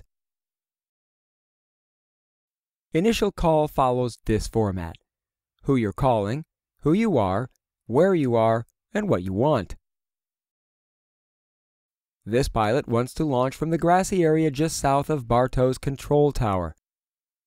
ATIS says, Bartow Airport information Delta, time 14:53 Greenwich weather, winds 240, at 6, gusts 13, 2500 scattered, visibility 10, temperature 24, dew point 20, altimeter 29.98, runway 27 right in use. Advise on initial contact you have information Delta. Once ready, your call goes like this. Bartow Tower, Paramotor 1, ready to launch from the field just south of the tower. Paramotor 1, proceed at your own risk. Remain north of runway 27 right. Upon returning, before getting into the D airspace, listen to the ATIS, we'll say it's information Delta, and call the tower. Again, it's who you're calling, who you are, where you are, and what you want. Bartow Tower, Paramotor 1, 6 miles north, landing at the base of the tower with information Delta. They may ask you to remain clear of a runway or give you a direction and altitude to fly or even a heading. This is a good reason to have a properly set altimeter and be familiar with compass headings. If you're using the runway, it would be more like this. After listening to ATIS Bravo, call the ground controller. Bartow Tower, Ultralight Floater 1 at the base of the tower, taxi with information Bravo. Ultralight Floater 1, taxi to runway 27 right, Alpha 1 and Alpha 2, hold short of runway 23. And always read back controller instructions. When runway 23 is clear, he'll clear you across. Ultralight Floater 1, cross runway 23. Nearing the runway, switch to tower and tell him you're ready. Since this is a new controller, you'll include who you're calling. Bartow Tower, Ultralight Floater 1, ready for takeoff. You'll either be told to line up and wait, be cleared for takeoff, or to hold short. We'll be optimists. Ultralight Floater 1, runway 27 right, cleared for takeoff. Turn right on course. You respond, Ultralight Floater 1, runway 27 right, cleared for takeoff, right on course. off you go. When returning, well before entering the D airspace, listen to the ATIS, let's say it's M or Mike, then call the tower. Bartow Tower, Ultralight Floater 1, 8 miles north, landing with Mike. Tower responds, Ultralight Floater 1, make right traffic for runway 23, report 2 miles north. In the air, you'll be directed to enter a pattern, stay clear of a runway, report over a landmark, or any number of other instructions. If landing on a runway, you must be cleared to land. Off runways, they commonly just say, land at your own risk, meaning they're not responsible for providing traffic separation or obstruction clearance. These are just the very basics of control tower operations. Making mistakes here can be a big deal, so getting instruction is extremely important.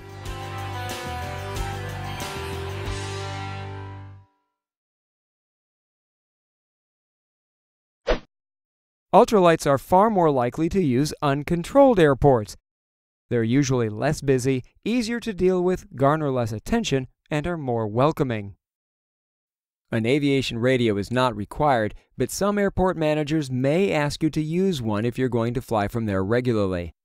Such a request may not be legally supportable, but it greases the wheels and has benefits.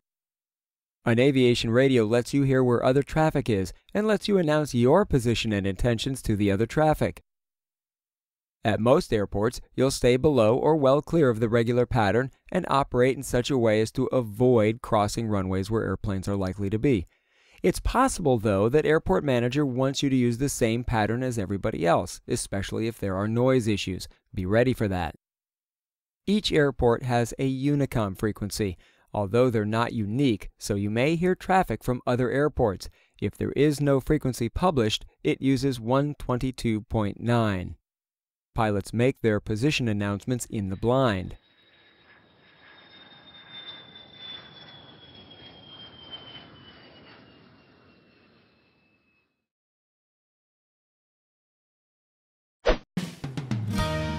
Ultralighters don't need to fret about altitude as much as others, but when flying very high, it gets more important.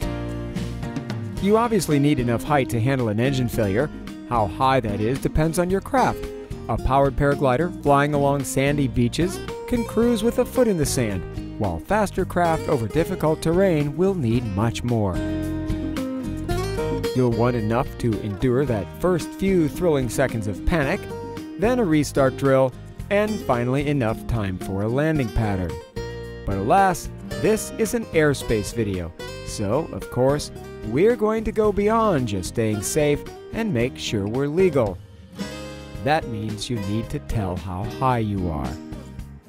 If you don't have an altimeter, it's surprisingly difficult to just estimate height, but this may help get within 30% or so. Hold your thumb out at arm's length. It will cover a standard country road if you're about 500 feet. If 2 country roads would fit within its width, then you're about 1,000 feet, and so on. Bigger 2 lanes are wider, so adjust accordingly. Outsized thumbs will make you look that much lower. Of course, your best bet is to get some sense of altitude by flying with an altimeter and just looking. It's tough though, most pilots will struggle to get closer than plus or minus 30%.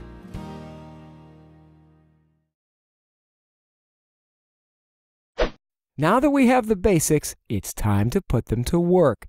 These examples attempt to show how most of the airspace is available to us, at least down low, and how to apply what we've learned.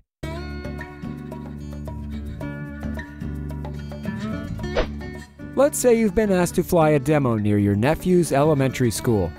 It's nestled amongst row houses in Chicago, surroundings that are about as congested as it gets. But if you can keep your flight path over the park and not fly over people, you're legal from a congested area perspective. Now find your site on an aeronautical chart. Google Earth chart overlays make it really easy. Search for the park, which puts a pin on it. Turn on overlays, then zoom out until you can see the airspace. It may take a minute for the overlays to load. If you don't have Google Earth, use highways, prominent landmarks, or other easily identifiable points on both maps. You'll need to be more precise only if it's a close call to restricted airspace. You can also use coordinates, latitudes, and longitudes. To review, each degree has 60 minutes.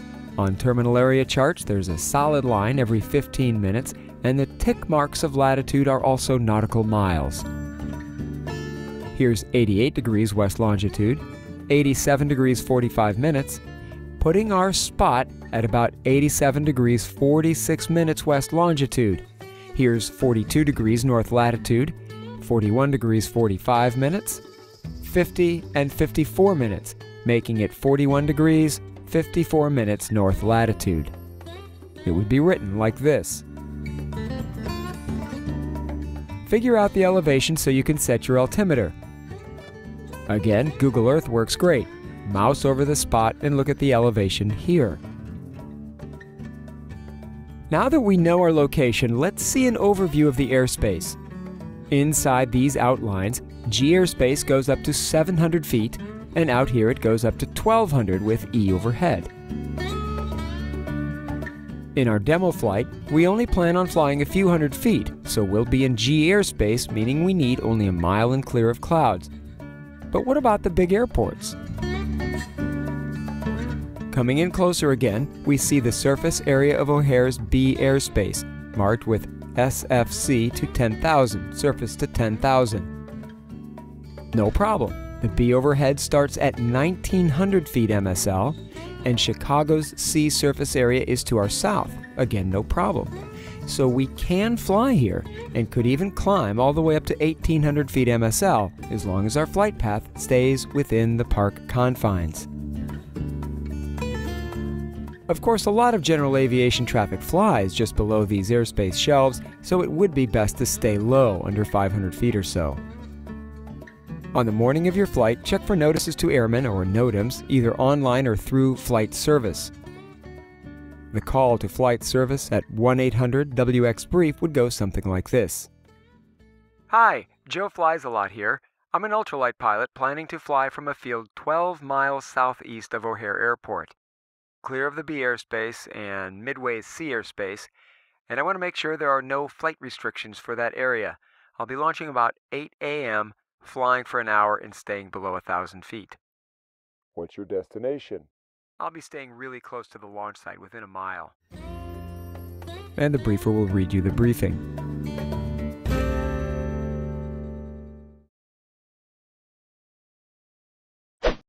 Here's one of the first two soaring sites we'll look at. Torrey Pines Glider Port, nestled along San Diego's heavily peopled coastline, is one of the country's most popular paragliding and hang gliding destinations. Avoiding people is fairly easy since the nude beach below is not particularly crowded, so it won't likely constitute an open-air assembly. You obviously can't fly over these houses, which are clearly congested, and you have to avoid being a collision risk with so many aircraft that ply this route. What about airspace? It seems like a mess, but when broken down, it starts to make sense. First, what matters most. Here are the lines for San Diego's B airspace with the altitudes for each area. The top is 10,000 feet MSL, as shown by all the 100s, but what we're interested in is their floors. Notice the only places where this goes to the surface are here. Everywhere else, the B starts at least 1,800 feet MSL. Here is the B airspace over Torrey. We see two sets of numbers because the B airspace is in two shelves. The first from 1,800 to 3,200, and the second from 6,800 to 10,000. Effectively, though, Torrey is capped at 1,800 feet. Why the two levels? The opening is so airplanes can fly visually through without talking to controllers. Notice this piece of airspace also has two shelves, the lower one from Earth to 3,200 and the upper one from 4,800 to 10,000. Aircraft can transit through here without talking to air traffic control. This big piece of B airspace goes from 4,800 to 10,000. An airplane coming through here would wind up below this chunk of B. It's a way to go from the ocean to inland without talking to anybody. Mostly it's designed to reduce workload on the controller's part. Back to the overview.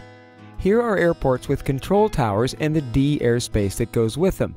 They generally go to 2,500 feet above the ground. These are the E surface areas. You cannot launch in any of these areas without permission, but anywhere else you can, at least from an airspace perspective. What class of airspace are we in? We know it's G at the surface with E just above. Inside these vignetted lines, the G goes up to 700 feet. Outside, in this area, the G goes up to 1,200. So Torrey sits in G airspace with E 700 feet above. And of course, in G we only need a mile and clear of clouds. Above 700, we're in E and need 5, 1, 2, and 3. All this airspace is intended to contain heavy traffic, including, among other flows, San Diego departures, arrivals from the north, and from the east. Be very careful in these areas.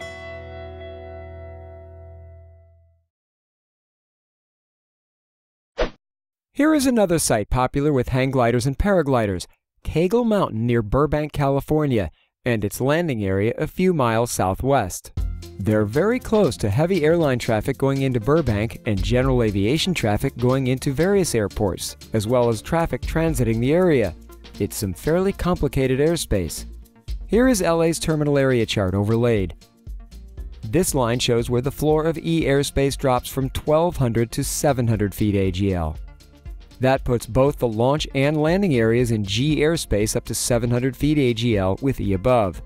You need only a mile and clear of clouds until climbing above 700, then you need 5, 1, 2, and 3. Up in this area, it's above 1,200 AGL you need 5, 1, 2, and 3. The D airspace of Whitman and Van Nuys and Burbank's Inner C go all the way down to the surface. Then there's this extension off of Van Nuys. It takes Class E down to the surface. It's that surface area of E designated for an airport. We normally fly in E with good weather, but not here, and not at any altitude without permission, which would come from Van Nuys Tower. That should be fairly easy to get, especially since no other aircraft needs permission in these extensions. They'll probably be surprised you're asking. The reason it's there is to protect the instrument approach for runway 16 right. Airplanes descend into Van Nuys along this path. On average, they descend about 300 feet per mile, which would look like this. Some are a bit shallower, but this one is steeper at almost 500 feet per mile due to the terrain. It's understandable that we shouldn't be sharing this airspace, but like so many laws, this one casts a big net with a lot of unintended consequences. Keeping us out completely at any altitude is one of them. Notice that the approach extends beyond the extension, so expect traffic well outside the marked airspace. Over to Burbank. Its C airspace has 3 parts. The main part that starts at the surface, an eastern shelf that goes up from 3,500 MSL, and a western shelf that goes up from 3,000 MSL. They all top out at 4,800 MSL. If you're launching from the mountain, its 35-37 foot height shows on the chart. Using Google Earth, you can also mouse over the mountain to see its elevation. Mouse over the landing zone for elevation since there's not much on the aviation chart there.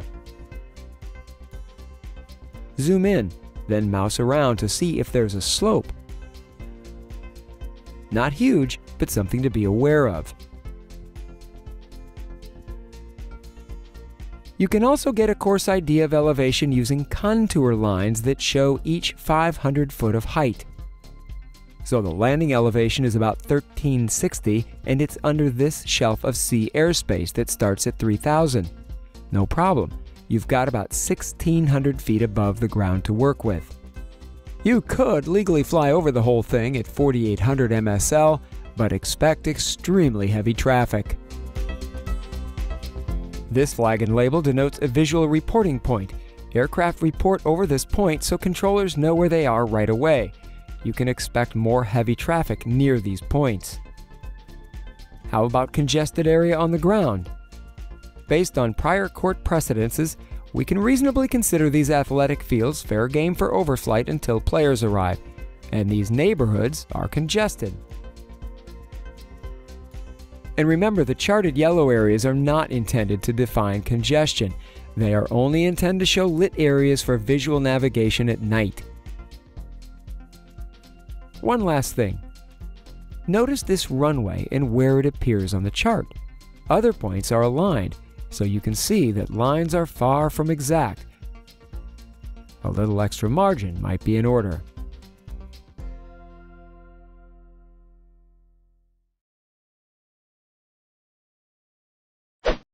If you just drive to this spot and look around, it's foreboding. Enormous airplanes parked cheek to jowl cram closed ramps and runways.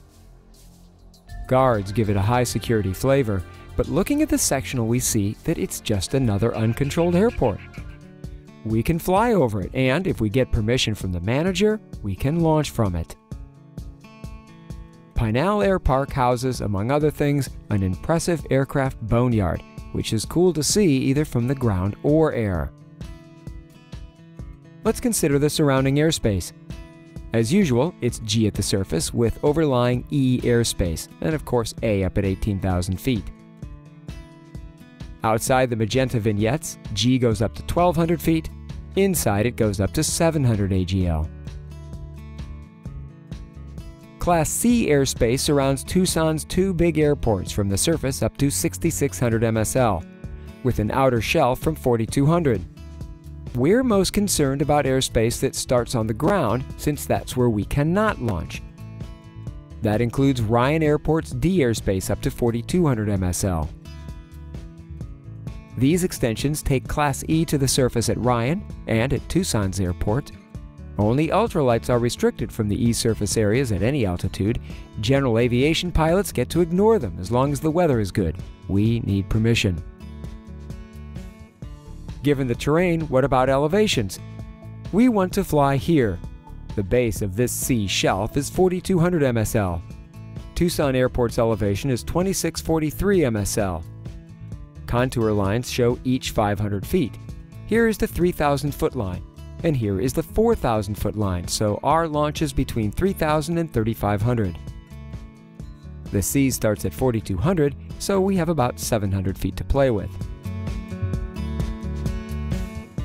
Wilderness areas mean that we should stay at least 2,000 feet above the terrain within 1,000 feet horizontally. It's a request, but one that is well worth keeping. This area is another great example of how much variety ultralight flying can provide and why an understanding of the law may be more liberating than anyone would imagine.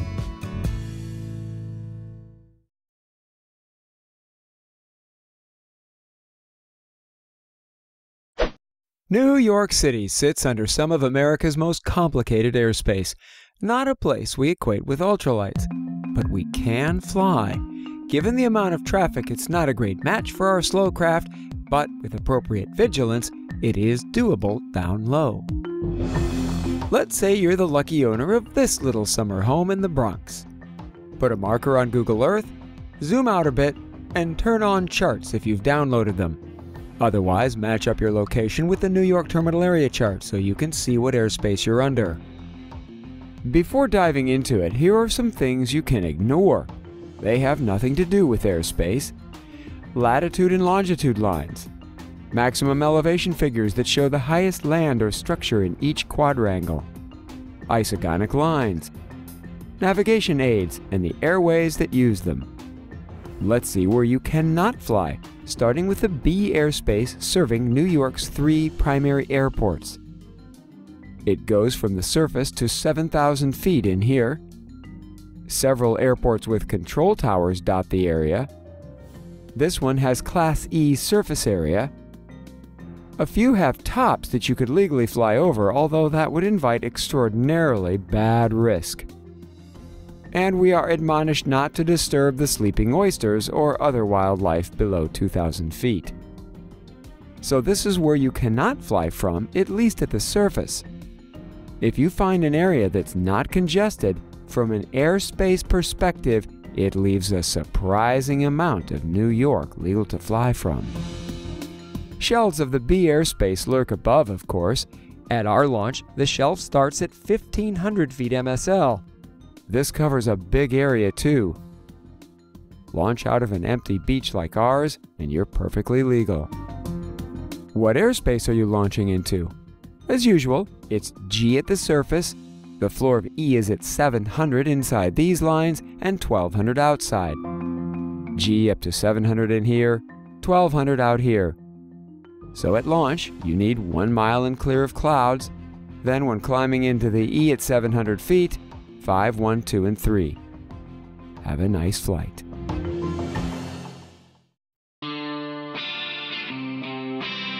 Our freedom to fly these little craft is nearly unprecedented on planet Earth. It's a trust that we must earn every time we go out. Only through responsible sharing of the airspace will we retain our welcome. Thank you for doing your part to learn how the airspace works. As pointed out to me many years ago, we fly at the pleasure of the people. Annoy enough of them, and we won't fly for long.